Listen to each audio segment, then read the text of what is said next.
Assalamualaikum warahmatullahi wabarakatuh.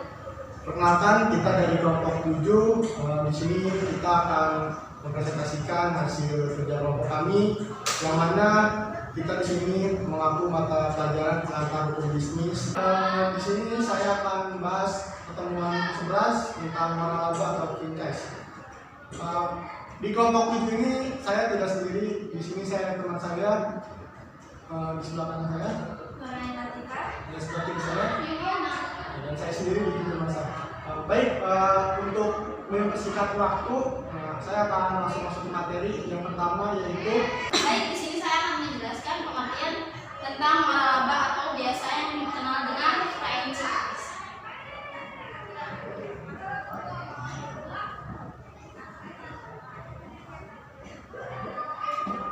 Nah, baik, di sini ada pengertian waralaba. Pengertian waralaba itu sendiri merupakan bentuk kerjasama bisnis antara pemilik merek, produk, atau sistem operasional dengan pihak kedua yang berupa pemberian izin untuk pemakaian merek, produk, dan sistem operasional.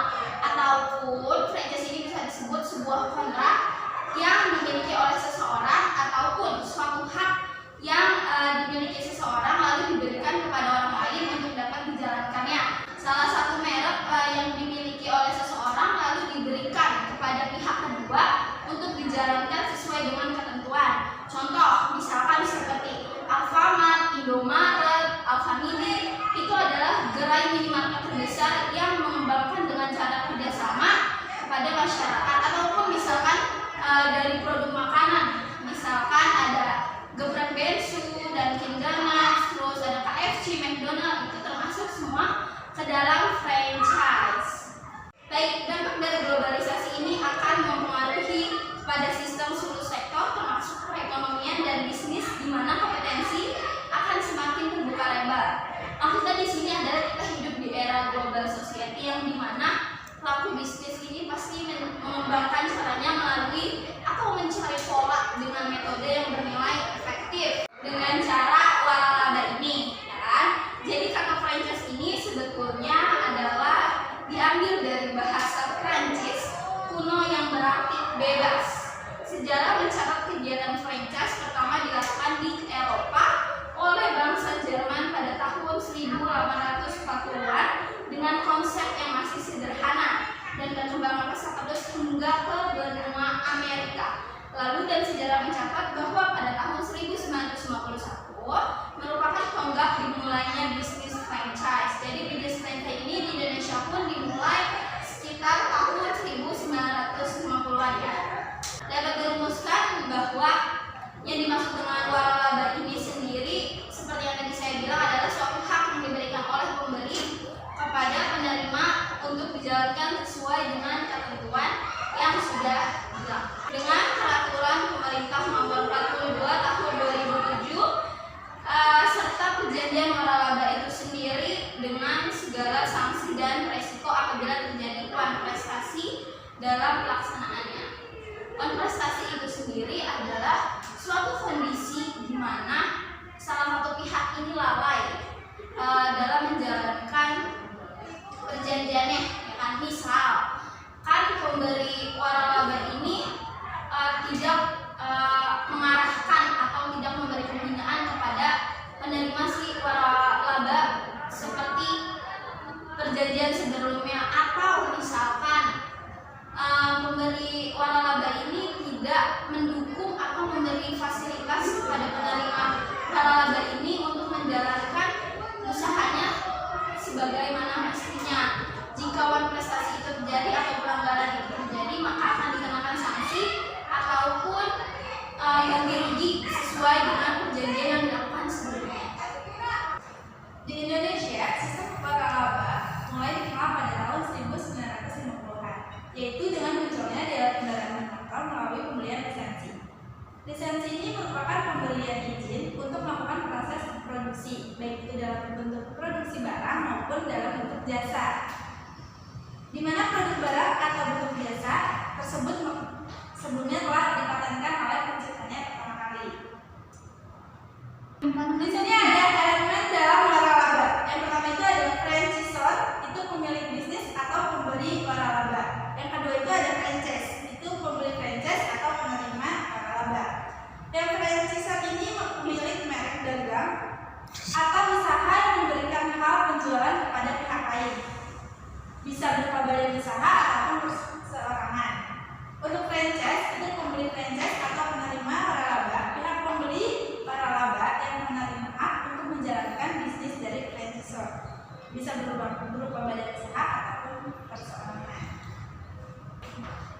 Di sini ada jenis waralaba.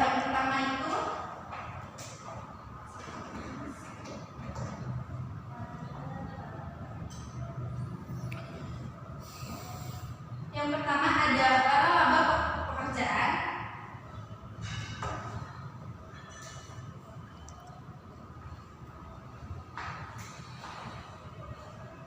Waralaba pekerjaan yang ditawarkan adalah usaha di bidang jasa. Dalam bentuk ini penerima waralaba atau franchise menjalankan usaha waralaba pekerjaan sebenarnya membeli dukungan untuk usahanya sendiri.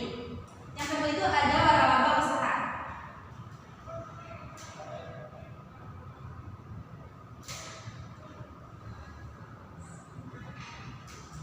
Waralaba usaha ini berupa toko eceran yang menyediakan restoran fast food. Waralaba ini memerlukan modal besar karena memerlukan tempat dan perlengkapan. Ya seperti kayak MCD, kayak Burger King, Pizza Hut. Terus yang ketiga ada waralaba investasi.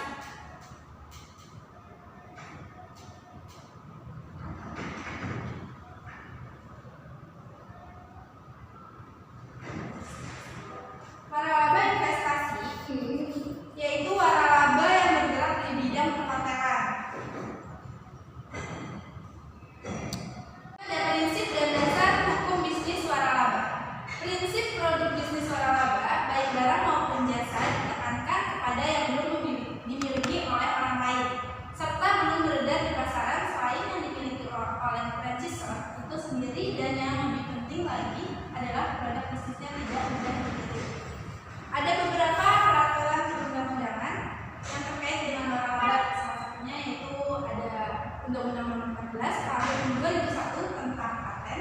Yang kedua ada Undang-Undang Nomor 15 Tahun 2001 tentang merek. Yang ketiga itu ada Undang-Undang Nomor 30 Tahun 2000 tentang rahasia dagang. Yang keempat ada Peraturan Pemerintah Nomor 42 Tahun 2007 tentang waralaba. Yang kelima itu ada Peraturan Menteri Perdagangan Nomor 12 per 3 2006 tentang ketentuan dan tata cara penerbitan surat tanda pendaftaran usaha waralaba.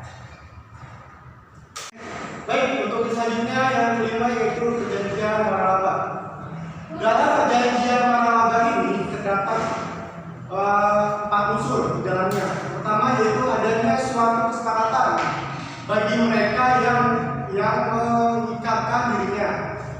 Yang kedua, percakapan untuk membuat suatu perikatan atau percakapan untuk membuat suatu perkaitan erat kaitannya dengan subjek hukum. Yang ketiga yaitu adanya prestasi yang akan dilaksanakan dan ada tujuan yang akan dicapai.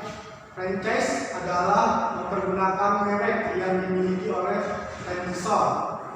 Yang keempat yaitu suatu sebab yang halal. Jadi waralaba ini menggunakan produk-produk yang biasanya halal.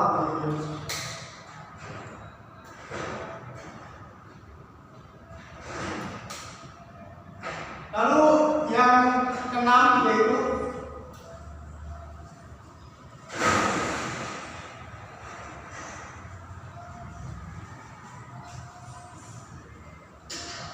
kelebihan dan kelemahan waralaba.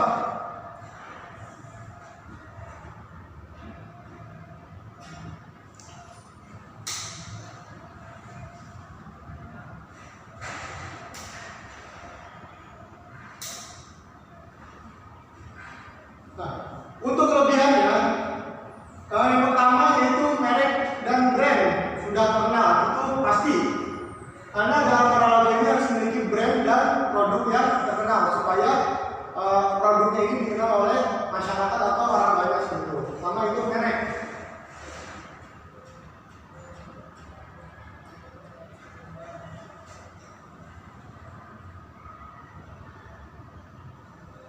Merek yang terkenal. Lalu yang kedua yaitu standar mutu, kualitas sudah terjaga dengan baik. Nah, untuk memastikan kualitas produknya itu baik dan bagus, maka perusahaan wajib, yang mana perusahaan ini wajib melakukan atau ada memiliki standar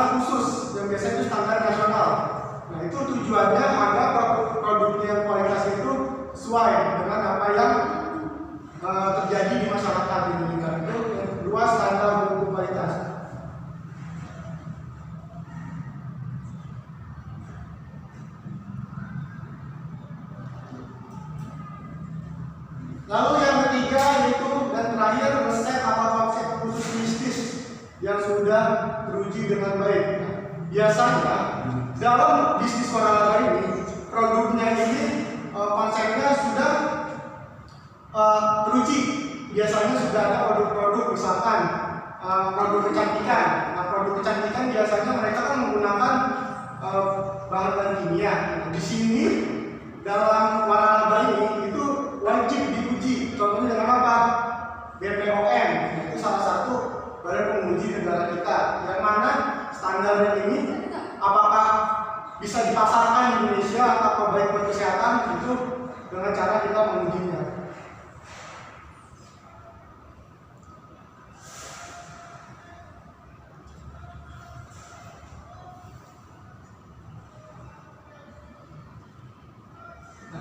Inilah kelebihan dari waralaba. Pertama itu merek yang terkenal, kedua standar yang baik, dan menguji produk. Nah, dari ketiga ini, kelebihannya ini sebenarnya menguntungkan untuk perusahaan itu sendiri.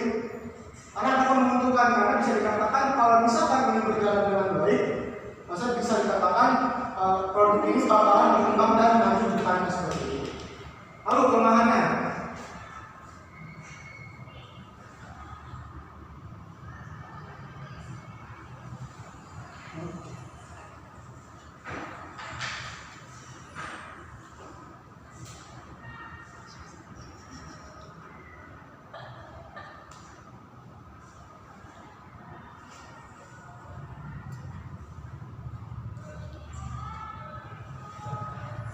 ketergantungan penggunaan itu yaitu pertama ketergantungan yang sangat tinggi kepada transistor.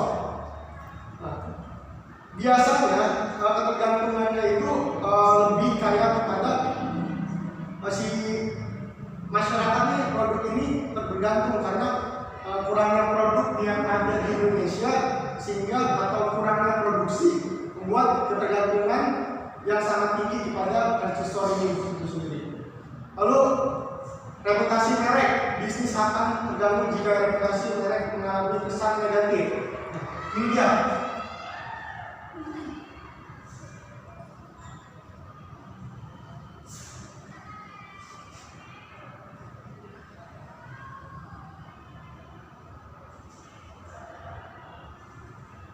Yang kedua itu produk yang dianggap negatif, di mana jika perusahaan melakukan kesalahan, melakukan kerugian, nah biasanya itu akan membawa dampak negatif kepada si produk itu sendiri.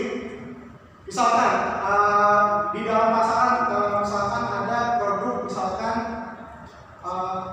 makanan.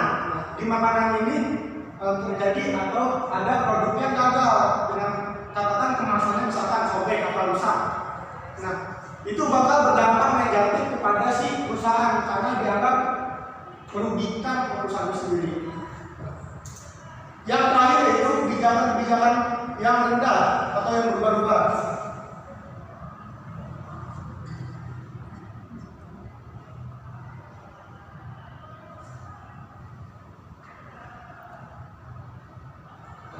Yang terakhir itu kebijakan yang berubah-ubah. Dalam perusahaan kebanyakan jika kebijakan yang berubah-ubah bakal berpengaruh pada perusahaan itu sendiri. Karena apa? Karena dalam kebijakan yang diubah oleh perusahaan itu bakal berpengaruh kepada si konsumen karena produknya dianggap tidak konsisten karena biasanya melakukan perubahan-perubahan seperti merek kayak gitu itu kebijakan yang berubah atau kebijakan penjualan yang berubah-ubah atau kualitasnya yang kurang baik kayak gitu. Baik, mungkin ini saja yang bisa saya sampaikan dari kelompok kita. Mohon maaf jika ada kesalahan kata atau ada penulisan atau penjelasan yang kurang berkenan, mohon dimaafkan. Mungkin dari kelompok saya bisa disampaikan, kurang lebih mohon maaf. Saya Yuliana dan saya Diki Masa undur diri. Terima kasih. Wassalamualaikum warahmatullahi wabarakatuh.